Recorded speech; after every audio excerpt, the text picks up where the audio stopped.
Going to be a huge impact to the Panhandle, the Big Bend area of Florida. Right now, it's a Category 1 hurricane, but inching towards a Category 2 hurricane. Winds of 85 miles per hour, pressure down to 971 millibars. Still a very large system as it continues to work through parts of the peninsula, some of those outer rain bands, whereas the core of the system just north of the Yucatan Peninsula. And right now, it's around really warm waters. Water temperature is around 86 to 87 degrees.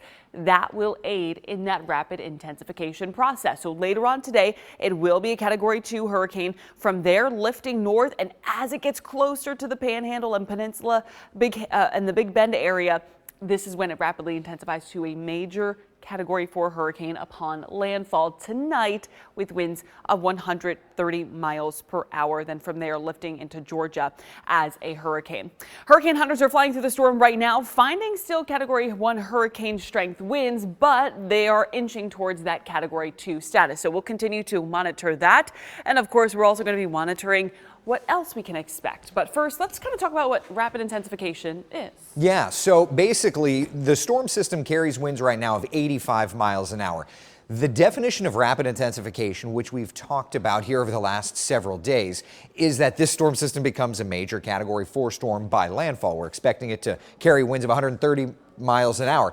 The definition of rapid intensification is a 35 mile per hour jump in a 24-hour period. We're expecting significantly more than that. So that just kind of gives you an idea, okay? This storm will ramp up a very quick clip over the course of the day today, we think. And the satellite presentation certainly indicating that starting. So for our western areas, winds should be sustained 40 to 50 miles an hour with gusts running 65 to 75, particularly here in western Marion County. Through the metro area, the peak gusts for us are going to be running about 45 to 55 miles an hour. And our easternmost communities, winds are going to be gusting for you 35 to 45 miles an hour. But at this hour, it is nice and quiet. Here's the tourist district on our tower cam network. We do watch showers increasing in coverage on our live radar. We're watching it right now. And then through the day today, particularly into the afternoon, that's where we get into the 70% coverage. And today's a first warning weather day, highlighted in red,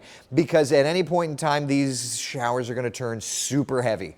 Those tropical downpours are just nothing to mess with. And then we could be talking about tropical storm force winds in them. And of course, particularly this afternoon into tonight, there's even that possibility of a brief spin-up tornado. Meteorologist Kelly and Class and I continuing to pour over new morning model runs. Let's chat more about it when we see in just a little bit.